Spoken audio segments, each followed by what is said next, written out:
अस्सलामु अलैकुम, बोलिस खुशामदीद। मैं हूँ शर्जील अरशद और मैं हूं महरुख शहरियार। हेडलाइंस आप मुलाहिजा कर चुके हैं। सबसे पहले आपको बताएंगे कि सरदार अख्तर मेंगल के इस्तीफे ने सबको हिलाकर रख दिया है। क्या ऑपोजिशन, क्या हुकूमत, सबकी दौड़ें लगवा दी है। सरबराह बीएनपी सरदार अख्तर मेंगल को मनाने की कोशिशें जारी है। हुकूमत और ऑपोजिशन वफ्द ने सरदार अख्तर मेंगल से अलग अलग मुलाकातें की हैं। वज़ीर आज़म के मुशीर राना सनाउल्लाह भी अख्तर मेंगल को मनाने उनके घर पहुंच गए। कहते हैं सरदार अख्तर मेंगल हमारे भाई हैं, उन्होंने इस्तीफा देकर अपने हल्के के अवाम और हमें सरप्राइज दिया।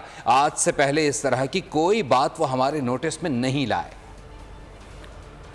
सरदार साहब हमारे भाई हैं और बड़े सीनियर पॉलिटिशियन हैं। उनकी बलूचिस्तान में एक अहमियत है, तो उन्होंने जो भी फैसला किया है वो फैसला उन्होंने कल खुद भी कहा था कि ये उन्होंने सरप्राइज़ ही दिया है अपने हल्के के लोगों को भी, अपने पार्टी के लोगों को भी, और हमारे लिए भी वो इस तरह से सरप्राइज़ था कि इससे पहले ये बात हमारे कभी उन्होंने नोटिस में भी नहीं दी।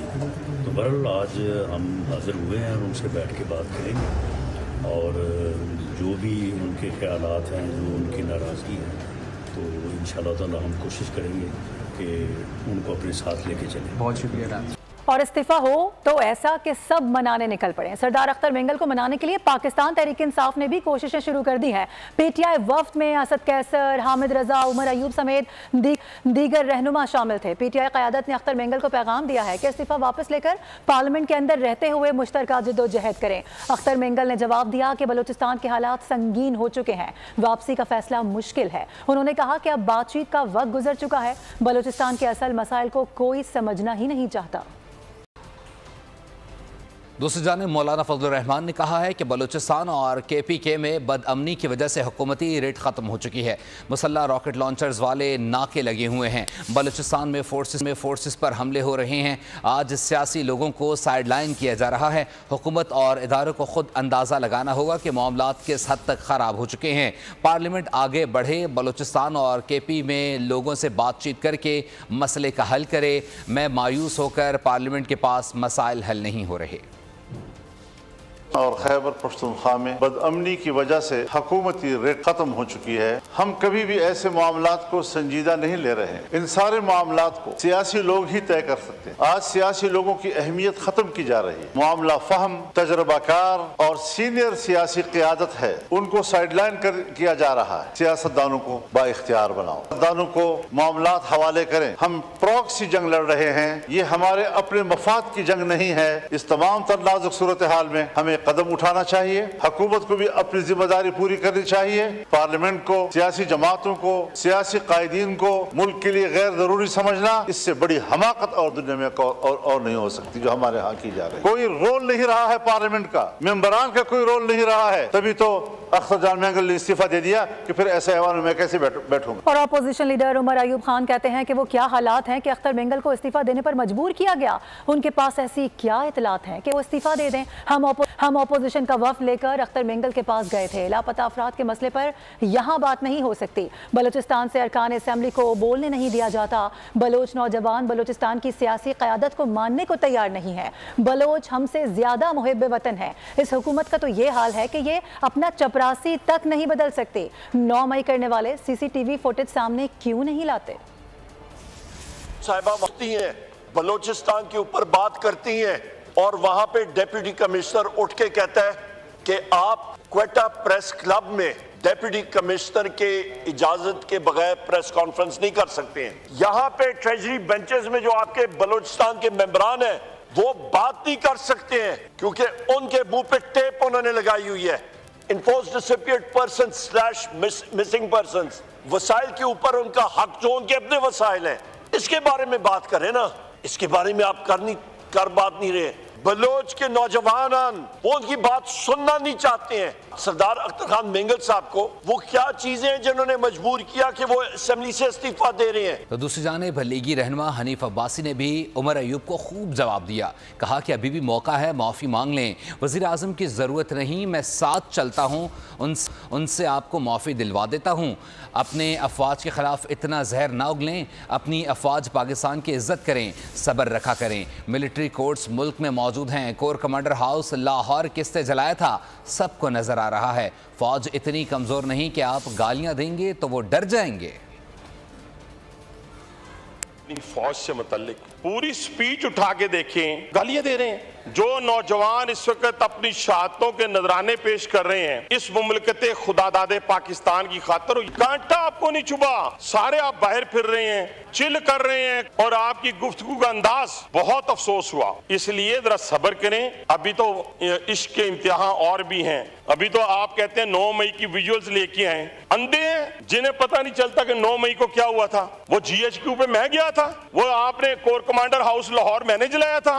अभी भी मौका है, माफी मांगे, मैं चलता हूं आपके साथ, किसी की जरूरत नहीं है, मैं आपके साथ जाके माफी दिलाता हूं। और अब आपको बताएं कि वज़ीर आला बलूचिस्तान सरफराज भुट्टी का कहना है कि बलूचिस्तान में दहशतगर्दों को कोई रियायत नहीं मिलेगी। ये मुट्ठी भर दहशतगर्द सॉफ्ट टारगेट ढूंढते हैं। उन्होंने कहा कि ये बसों से उतारकर मासूम लोगों को टारगेट करते हैं। बलोच हमेशा जंगों में रहा है, रिवायात के मुताबिक चीज़ें होती थीं। ये बलोचियत के नाम पर ज़रूर है लेकिन उनका इससे कोई ताल्लुक नहीं। ये किसी बलोच ने पश्तून या पंजाबी को नहीं मारा, बल्कि ये दहशतगर्दों ने पाकिस्तानी शहीद किए हैं। बलूचिस्तान के लोगों ने अपनों और दहशतगर्दों में फ़र्क ढूंढना है। हम खिदमत का सफर जारी रखेंगे। हैं वो सॉफ्ट टारगेट ढूंढते हैं और लोगों को, मासूम शहरियों को बसों से उतार के बेदर्दी के साथ शहीद करते हैं। ये जंग जो थी, बलोच हमेशा जंगों में रहा और वो हमेशा इक़दार और करैक्टर और रवायात के मुताबिक चीज़ें होती थी। हमें बार बार इस बात को दोहराना चाहिए कि ये किसी बलोच ने किसी पश्तून को, किसी पंजाबी को नहीं मारा, ये दहशतगर्दों ने पाकिस्तानी शहीद किए। तो हम अपनी खिदमत का सफ़र जारी रखेंगे। किस सिमत हमने जाना है, हमने उस सिमत जाना है जिस सिमत में आम बलोचिस्तानी को जो सर्दी में ठठरता है, गर्मी में झुलसता है, उसको हमारे इक़दामात से फ़ायदा हो। वज़ीर आला खैबर पख्तूनख्वा अली अमीन गंडापुर के नाकाबिल ज़मानत वारंट गिरफ्तारी जारी कर दिए गए। अली अमीन गंडापुर के खिलाफ असलहा शराब बरामदगी केस में हाज़री की मुआफ़ी की दरख्वास्त मुस्तरद कर दी गई। डिस्ट्रिक्ट एंड सेशन कोर्ट ने SHO थाना बाराकोह को कल अली अमीन गंडापुर को गिरफ्तार करके पेश करने का हुक्म दे दिया। केस की समाअत सिविल जज शाइस्ता खान कुंडी ने की। अली अमीन अदालत ने केस की समाअत कल तक के लिए मुलतवी कर दी है। और गवर्नर खैबर पख्तूनख्वा फैसल करीम कुंडी का कहना है कि सूबाई हुकूमत मुकम्मल तौर पर नाकाम हो चुकी है। वज़ीर आला अली अमीन गंडापुर एतमाद का वोट ले लें। गवर्नर केपी का यह भी कहना था कि 4 बार असम्बली इजलास मुअत्तल हो चुका है। वज़ीर आला असम्बली जाने से कतरा रहे हैं। इजलास ना बुलाने से लग रहा है कि वज़ीर आला अपना एतमाद खो चुके हैं। वज़ीर आला के पास सूबे में अक्सरियत नहीं। मेरा खदशा है कि सरकारी अदम एतमाद वज़ीर आला के ऊपर ना चला जाए। और पेशावर में इख्तियारात और फंड्स बंदिश के खिलाफ बल्दियाती नुमाइंदे सड़कों पर आ गए। रेड जोन में दाखिल होने की कोशिश की। पुलिस ने मुजाहिरीन पर आंसू गैस के शेल बरसा दिए। मुजाहिरीन सूबाई असम्बली से वज़ीर आला हाउस जाने की कोशिश कर रहे थे। और अब आपको बताएं कि कौमी असम्बली के इजलास में MQM रहनुमाओं के इलेक्ट्रिक पर कड़ी तनकीद। अमीनुल हक ने इलेक्ट्रिक को माफिया करार दे दिया। मुस्तफ़ा कमाल बोले, जहां बिजली चोरी होती है वहां पूरा फीडर ही बंद कर दिया जाता है। वज़ीर इत्तलात और नशरियात अता तारड़ के इलेक्ट्रिक के दिफा में सामने आ गए। कहा कि इलेक्ट्रिक के जिम्मे किसी के करंट से मरने का कोई वाक़या रिपोर्ट नहीं हुआ। MQM रहनुमा मुस्तफ़ा कमाल कहते हैं कि आवाम से जुड़े तमाम शोबे मकामी हुकूमतों के इख्तियार में दिए जाएँ। इख्तियारात वफाक से सूबे में गए जो वज़ीर आला तक महदूद रह गए। हम मुल्क भर में आइनी तरमीम के हक़ में मुहिम चलाएंगे। इस तरमीम से करप्शन रुकेगी, नए लीडर पैदा होंगे। हम आइन और कानून में होने वाला हर फैसला मानेंगे। चीजों को अफराद पे छोड़ा हुआ, फर्द पे छोड़ा। फर्द अगर अच्छा आ गया तो उसने 4 साल अच्छे काम कर लिए। आज जो आपका निजाम चल रहा है फर्द पे चल रहा है सारा। आप आइन में ऐसी चीजें करें, मजबूर करें लोगों को। अगर कोई बुरा भी बंदा आ जाए वो मजबूर हो जाए कि वो लोकल गवर्नमेंट को स्ट्रेंथन करते हुए अपने आइन की पाबंदी करना पड़ेगी उसको। बैठे बैठे फैसले किए और हमें उनसे जो है वो बहुत पॉजिटिव जो है वो जेस्चर मिला। अगले 2 हफ्ते 3 हफ्तों में हमें पता चलेगा कि उनके वो कहे हुए फैसले जो उन्होंने हमारे सामने किए उसकी इम्प्लीमेंटेशन कैसे होती है। हम हर आइन और कानून के फैसले को मानेंगे। और पाकिस्तान के लिए एक और मुश्किल, पाकिस्तान का IMF से कर्ज प्रोग्राम ताअत्तुल का शिकार है। बोर्ड के 9 और 13 सितंबर के इजलासों में भी पाकिस्तान का एजेंडा शामिल नहीं किया गया है। आलमी मालियाती इदारे ने डू मोर का मुतालबा करते हुए कहा है कि कर्ज मंजूरी के लिए पहले 12 अरब डॉलर कर्ज रोल ओवर कराना होगा। पाकिस्तान ने आइंदा हफ्ते तक दोस्त ममालिक से कर्ज रोल ओवर होने की टाइमलाइन दे दी है। तो दूसरी जानिब वज़ीर इत्तलात पंजाब अज़मा बुखारी ने कहा है कि बिजली के बिलों पर टारगेटेड सब्सिडी है, इस पर IMF को एतराज़ नहीं, और अगर होता है तो IMF पर इससे बात हो सकती है। बिजली के बिलों पर 2 माह का आर्जी रिलीफ दिया गया है, लेकिन सियासी मुखालिफिन बिजली बिलों के रिलीफ पर सियासत कर रहे हैं। वज़ीर आला पंजाब 16 से 18 घंटे काम करती हैं, दीगर सूबे मरीम नवाज़ की नकल करते हैं। अवामी फलाह मसाइल से सियासी मुखालिफिन का कोई लेना देना नहीं है। कोई इतला पंजाब हुकूमत के पास मौजूद नहीं है कि IMF ने किसी चीज़ के ऊपर एतराज़ किया है, नंबर 1। नंबर 2 ये है कि अगर कोई एतराज़ हो भी तो बात की जा सकती है, निगोशिएशन इसी को कहते हैं। तीसरी बात यह है कि IMF टारगेटेड सब्सिडी के खिलाफ नहीं होता। जब आपकी चीफ मिनिस्टर जो है वो 16 से 18 घंटे तक काम करती हो, बाकी सूबों के अंदर जो है वो माजरत के साथ मतलब कॉपी भी वो करते हैं मरियम नवाज साहिबा को, लेकिन पंजाब के लोगों को रिलीफ मिला, शमाल और मगरब और जनूब के अंदर जो है वो आहोजारी शुरू हो गई। अपने रिसोर्सेज से जो है वो लोगों को रिलीफ दे रही है। इसमें आपका रोना पिटना किस चीज़ का है? और अब आपको बताएं कि पीपल्स पार्टी रहनुमा आसिफा भुट्टो जरदारी का कौमी असम्बली में अवामी सवाल, गैस की किल्लत और बंदिश का मामला उठाया, लेकिन जवाब क्या आया जानते हैं इस रिपोर्ट में। मुल्क में गैस क्यों नहीं है, किल्लत और बंदिश की वजह तो बता दें। आसिफा भुट्टो का कौमी असम्बली में अवामी सवाल। With the ongoing gas crisis across the country, I'd like to urge the government to give a reasonable explanation for why people are suffering in remote areas across the country, especially in urban areas as well. वफाकी वज़ीर petroleum Mossadegh Malik ने जवाब दिया, gas के ज़खायर हर साल कम होते जा रहे हैं, हमारे पास इतनी गैस मौजूद ही नहीं कि दे सकें। कि हमारे जो गैस के वसाइल हैं वो हर साल डिप्लीट कर रहे हैं, और उस डिप्लीशन की वजह से हमारे पास गैस जो एग्जिस्टिंग हमारे कस्टमर हैं उनको फराहम करने को है नहीं। जिस भाव LNG या इम्पोर्टेड गैस आती है सर, हमारे डोमेस्टिक कस्टमर्स जो हैं वो खरीद नहीं सकते, उनकी कुव्वत खरीद से बाहर है। वफाकी वज़ीर ने बताया कि इस मसले का एक हल है कि बाहर से गैस मंगवा कर फराहम करें, लेकिन मसला कीमत ज़्यादा होने की वजह से घरेलू सार्फिन वो खरीद नहीं सकते। नए दौर में होगा नया लाहौर। वज़ीर आला पंजाब मरियम नवाज ने लाहौर के 2 मेगा प्रोजेक्ट्स का इफ्तिताह कर दिया। कंट्रोल्ड एक्स कॉरिडोर, बंद रोड पैकेज 2 और रावी ब्रिज तोसी मनसूबे का बाकायदा आगाज़ कर दिया गया। कंट्रोल्ड एक्स प्रोजेक्ट के अहम दाखिली और खारजी रास्ते पर बाबू साबू इंटरचेंज की रीमॉडलिंग भी मुकम्मल कर ली गई है। वज़ीर आला ने एतराफ़ की आबादियों की सहूलत के पेश नज़र बंद रोड सर्विस लैन के मज़ीद तोसी का हुक्म भी दिया। मरियम नवाज़ ने बंद रोड प्रोजेक्ट पर पौधा भी लगाया। मरियम नवाज़ ने बंद रोड कॉरिडोर और रावी ब्रिज का भी दौरा किया और सर्विस रोड का भी जायज़ा लिया।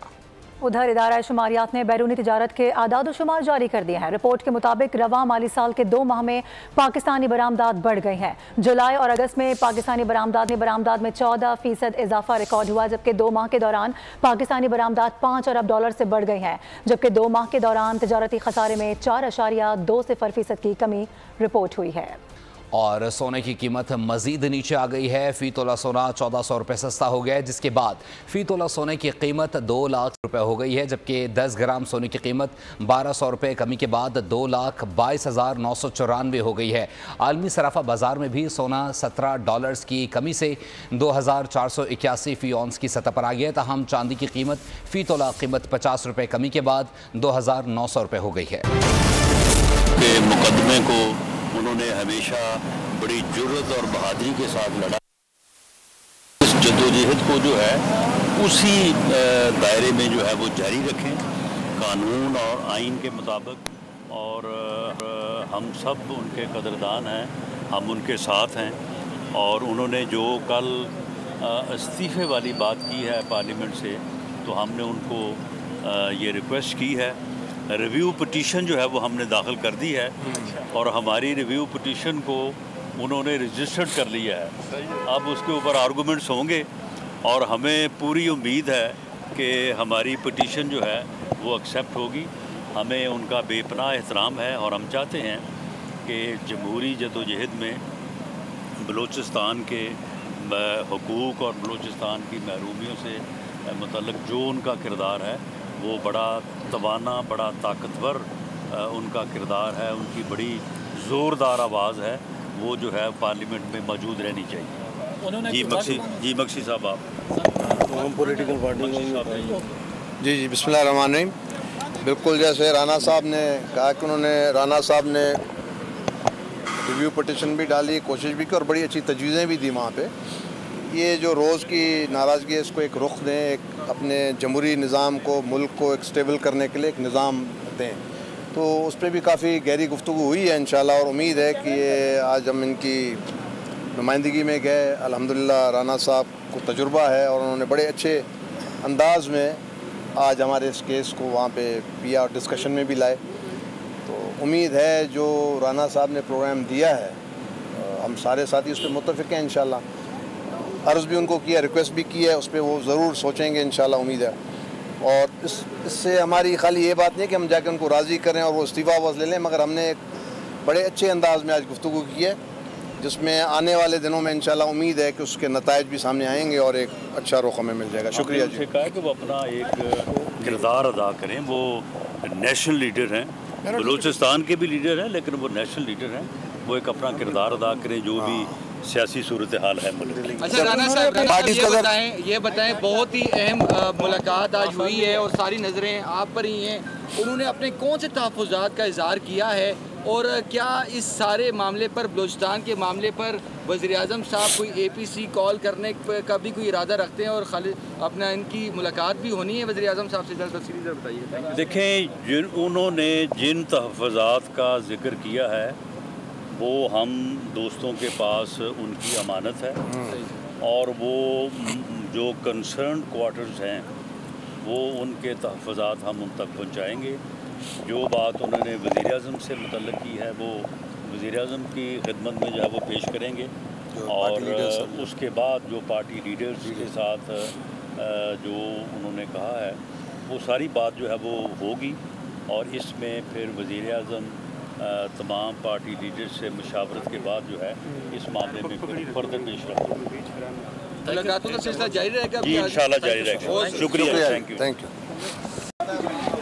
निगनून राना सनाउल्लाह गुफ्तगू कर रहे थे। अहम मुलाकात के बाद ही गुफ्तगू जारी थी। उन्होंने कहा कि अख्तर मेंगल को मनाने की कोशिश कर रहे हैं, उनको वापस लाएंगे। उम्मीद है कि अख्तर मेंगल मामले पर नजरसानी करेंगे। हमने कहा है कि वो अपना किरदार ज़रूर अदा करें, वो मुल्क के एक बहुत बड़े और अहम लीडर हैं। उन्होंने जिन तहफ़्फ़ुज़ात का तज़किरा किया है वो अमानत है, वज़ीर-ए-आज़म के सामने उनके तहफ़्फ़ुज़ात को रखा जाएगा। उसके बाद फिर देखा जाएगा कि वज़ीर-ए-आज़म इस हवाले से क्या फ़ैसला करते हैं। और अभी आपको बताएं कि 3 हट्टी के करीब बड़ी सीवरेज लाइन की मरम्मत का काम जारी है। सीवरेज लाइन के धंसने की वजह से करीमाबाद, लियाकताबाद और 3 हट्टी के एतराब में सीवरेज का निज़ाम दरहम बरहम हो गया है। इस वक्त बोल न्यूज़ के नुमाइंदे खुर्रम गुलजार 3 हट्टी के मकाम पर मौजूद हैं, उनसे बात करेंगे। बताइएगा खुर्रम इस हवाले से। इस वक्त मैं मौजूद हूँ 3 हट्टी के मुकाम पर और 3 हट्टी से गुजरने वाली लियारी नदी में जो है वो खुदाई का काम जारी है। सेवरेज लाइन एक डाली जा रही है यहाँ पे। इस वक्त हमारे साथ यहाँ पे ठेकेदार मौजूद है जो KMC की जानिब से इस काम की निगरानी कर रहा है और अपनी निगरानी में काम करवा रहा है। सर ये काम 3 हट्टी के नाले से मेन जो नाला बह रहा है, जो आगे की तरफ गार्डन की तरफ जो नाला जा रहा है, ये मेन नाला है। इधर से हमने काम स्टार्ट किए हुए 42 इंच की लाइन डाल रहे और ये जाएगा करीमाबाद तक, जिसकी वजह से पूरा इलाका सीर या बीर या ये पूरा इलाका जो है लालू के 10 नंबर पूरा जो है ये सीवरेज लाइन की वजह से डिस्टर्ब है। तो इसकी वजह से ये मेन लाइन का काम हो रहा है। 42 की लाइन डाल रहे और 36 की लाइन डाल रहे, जिसकी वजह से जो है इलाके का जो मसला है ये हल हो जाएगा। लियाकताबाद 5 नंबर का इलाका है, इसी तरह लियाकताबाद C एरिया और लियाकताबाद B1 एरिया का जो इलाका है वो मुतासिर है। जब ये काम कंप्लीट हो जाएगा तो इनका दावा है कि ये इलाके में जो सीवरेज की परेशानी है वो हल हो जाएगी। जी बहुत शुक्रिया खुर्रम अपडेट करने के लिए। इसी के साथ ही न्यूज़ बुलेटिन से फिर वक्त के लिए इतना ही। मज़ीद खबरों अपडेट्स के लिए देखते रहिए बोल न्यूज़।